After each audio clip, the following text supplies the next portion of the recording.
We were gonna talk a little bit about diabetes. Mm-hmm. All right, J Mama. Hey. Yeah. I like this.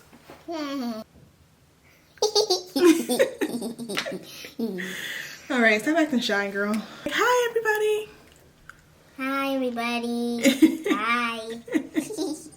So this is Jay's first time on camera, I guess. So she's a little shy. Jaimielle, Jaimielle, Jaimielle, her name ring bell. Yeah. I was blessed with a blessing, and honestly, shawty can hold it down. Hi. Welcome back to our channel. So today we're gonna do things a little different. I know like you guys have seen me and Quay like have our little games, do our little thing. But we have a lot of different aspects of our lives that we want to share. One of which being the kids.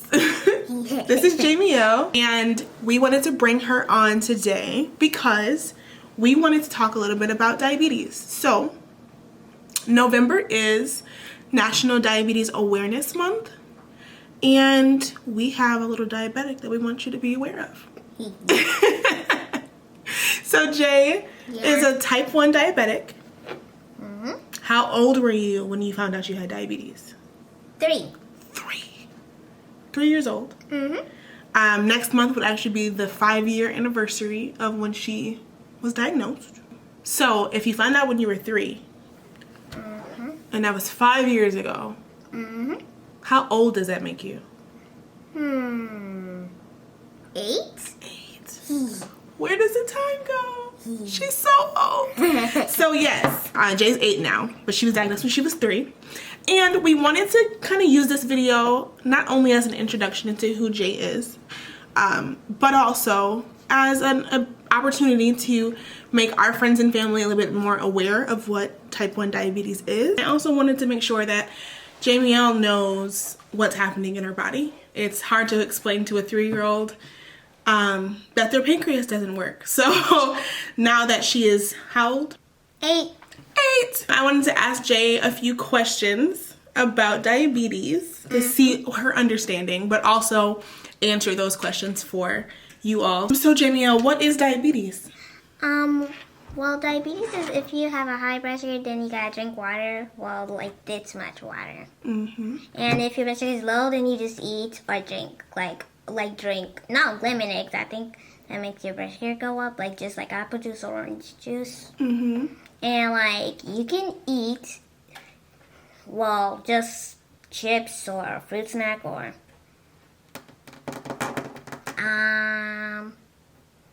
not candy, but just 2 Starbursts then.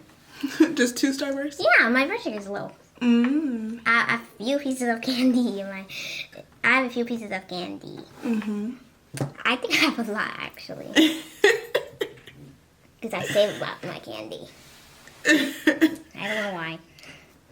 I just like saving candy a lot.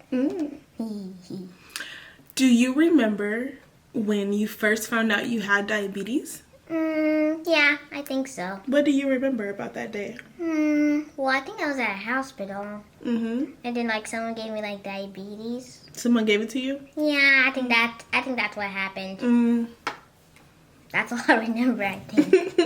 I think that's all I remember. That's the Jaimielle definition of diabetes. I'm gonna go ahead and tell you guys what Webster's calls diabetes and share the story of when we learned that she was diagnosed. Diabetic. Die is something, okay? So with that being said, I feel that it is the most important thing to kind of distinguish type 1 and type 2 diabetes. Not all diabetics are built the same, okay? It's levels to this. So basically, like 90% of people who have diabetes have type 2 diabetes, which leaves 10% of people who have type 1 diabetes. Which one are you? Are you type 1 or type 2? Type 1? I am number 1. I think type 2 is like adults having diabetes. Type 2 is adults having diabetes. Oh, lucky guess for me then. And type 1, you can be diagnosed in adulthood. It's rare, but you can be. But it's mostly childhood onset diabetes. And the difference being, so type 2 Your body makes insulin, but it doesn't know how to respond to it. It's insulin resistant. So type 2 diabetes is having an insulin resistance. Type 1 diabetes is having an insulin deficiency. Type 1 diabetics' bodies don't make insulin. The cells in the immune system attack the pancreas and the cells that the pancreas makes, which is where insulin comes from. And so, thus and such, type 1 diabetics don't make insulin. They have to have insulin or, you know, they out of here. Type 2 diabetics can kind of manage with like diet and like a healthy lifestyle. Type 2 diabetics can eat right and work out and not have an insulin dependency. But type 1 diabetics will always need insulin, no matter what. No matter how healthy they are, no matter what they do, their body will not make insulin on its own. And they will always need insulin. There's no cure for type 1 diabetes. And until there is one, you know.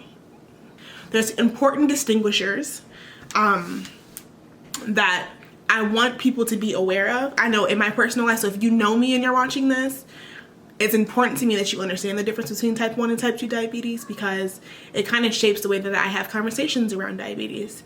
Being a young, black, then single mom with a diabetic child, it's very hard because you want to protect your child, you want to defend them. And I was hearing things like, well, you should have watched her food intake or her sugar intake and this wouldn't have happened, and weird stuff that's honestly super ignorant. And if I was now who I was then, if I was now who I was then, I'd be cussing because I was very upset. Hearing stuff like that, because it's just stupid and it's not accurate at all. But now I'm just in a mood to really educate the people, you know what I'm saying? Get my little teaching on, you know what I'm saying? So that way the next young black mom, for any mom who's going through having to explain to people and break those stigmas, I'm here for you. This video is for you. And also I want people to understand how serious diabetes is. Like, not to like make things scary, but you know, it gets really real. If Jay goes without any insulin for any extended amount of time, that could be fatal for her. And people don't really understand how serious it is, because when it's managed well, and we do, honey, we manage it well, okay? We be out here managing. They be like, what y'all doing? We be like, managing, okay? We manage our diabetes over here. But when things go wrong, and sometimes things go wrong, right? Mm-hmm. Right? It can be fatal. It's not like, oh, she's sick and get her some cough drops and some ginger ale. Like, no, sis. It's ER, it's admitting in the hospital, it's kidney failure. It's a lot of things that ultimately can be the end. So we have to be very diligent. The emphasis on how dangerous it is has to be put out. Because people who are around her, who babysit her, you know, when she gets older and Miss Rona ain't ruining our lives, when she goes to sleepovers or whoever, parents need to know, her friends need to know, everyone needs to be aware of how serious this is. Because when it gets real fast. But for the most part, we got this, you know what I'm saying? We got this. Wanted to get that out the way. When Jay first got diagnosed, when she was 3, we got sent home with like a little vial of insulin. I keep shaking the camera. We gotta stop. We got sent home with a vial of insulin and a bunch of needles. And we gave Jay shots. Do you remember that? 1,000 times yes. 1,000 times yes. It was a lot of shots. Every time she was hungry. Every time she wanted a snack. You had to poke your finger. Use your glucose meter. Find your blood sugar. Now type it in. Well, that's now. You're giving away the good stuff. And then we'd have to calculate, okay, so if she's gonna eat this many carbs, then she needs this much insulin. We take a syringe and we dial it back. We get the insulin. I take her arm like this. Poke, poke, poke. Give her the insulin, and that's how she ate. And that's how it was for 2.5 years. And then we got diabetes? No, you been had diabetes. You been had it. Okay. You got the pump. Oh. Got an insulin pump when she was 5. And when we got the insulin pump,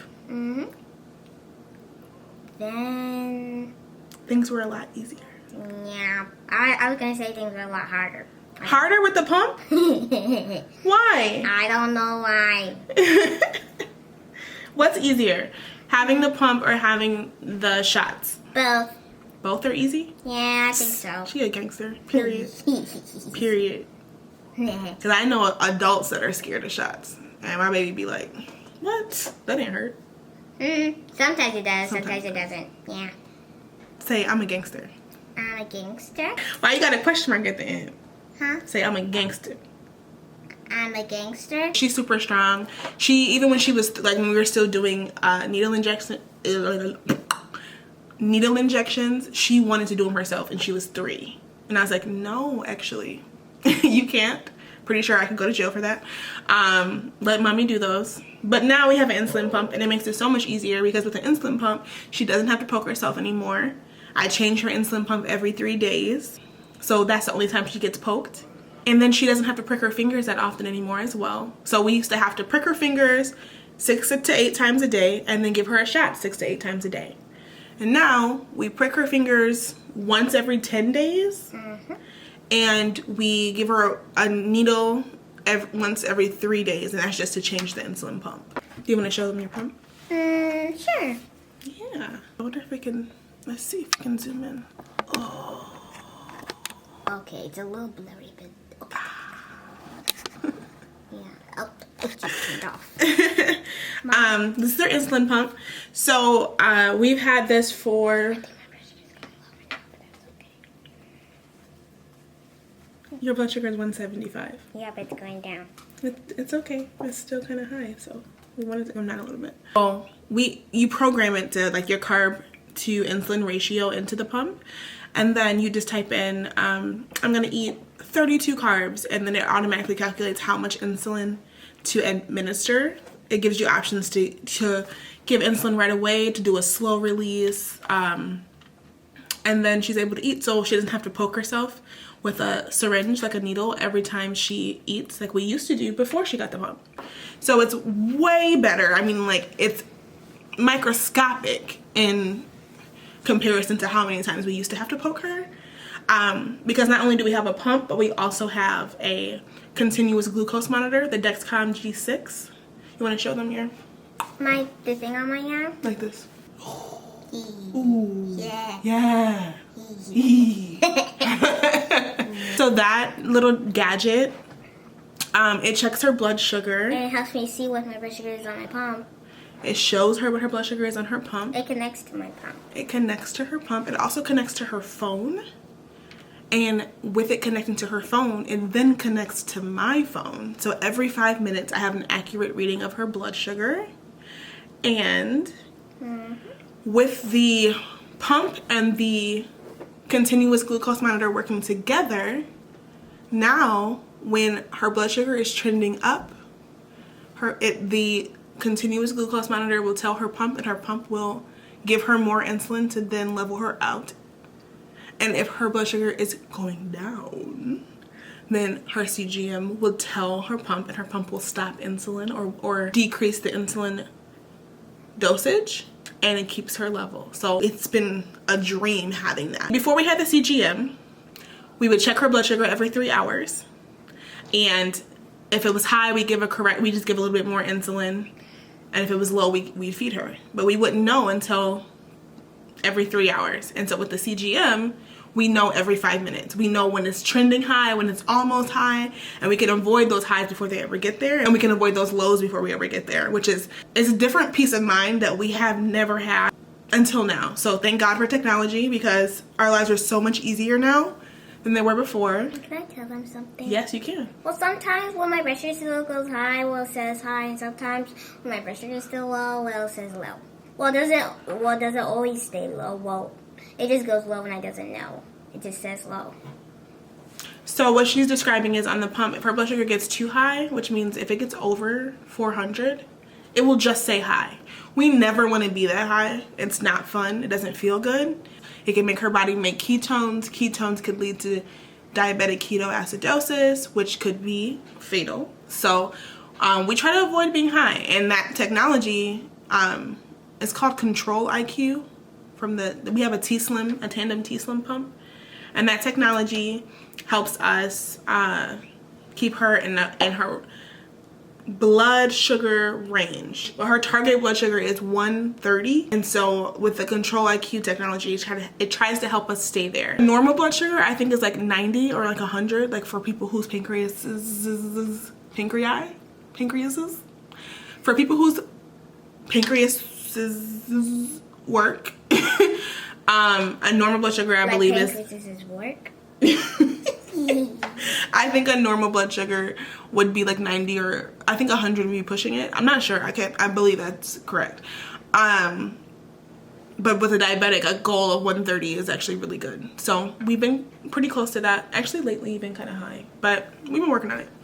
That's a little bit about us. Am I boring you?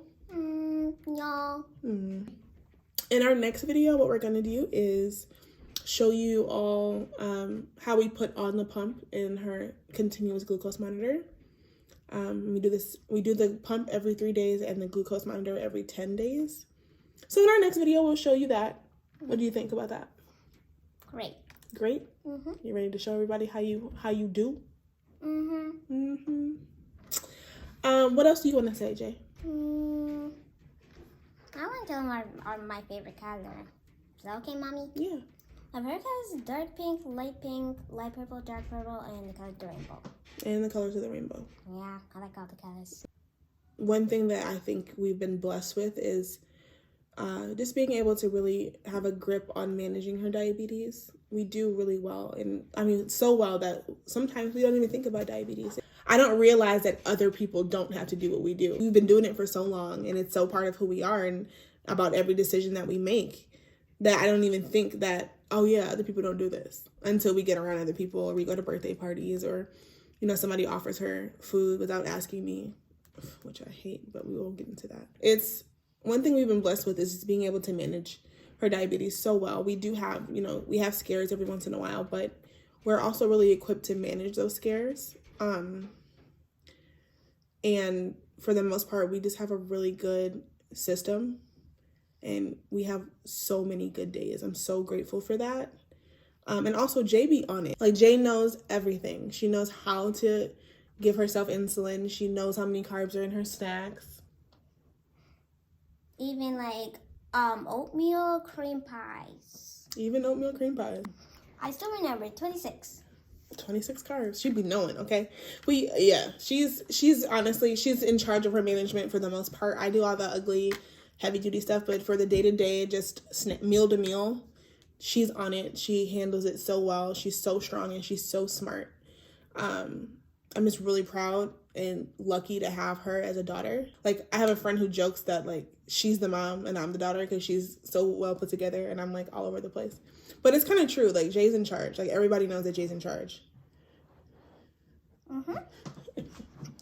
wanted to make sure we had at least something to put out there for Diabetes Awareness Month. So, yeah, if you have any questions about diabetes, anything that you want to learn about us, like maybe like a day in the life, or kind of just seeing how we manage, you know, any questions, anythings, let me know, because I'm wondering what diabetes content would look like, and we'd love to, like, be a resource, because I mean, we doing this, we out here, you know what I'm saying? You know what I'm saying? So with that being said, happy Diabetes Awareness Month.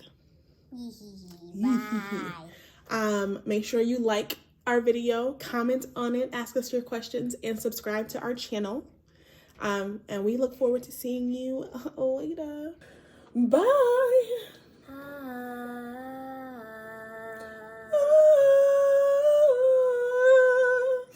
Wow, it looked like you were laughing when you were singing it. Okay, let's do it again.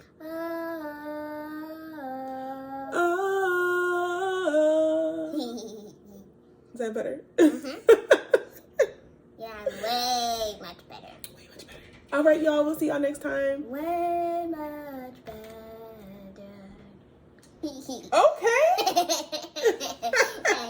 I told you I know how to sing. Girl, you better sign. You better. But no, We'll see y'all next time. Bye. Bye. Peace. Peace. Like the old track. I just met her.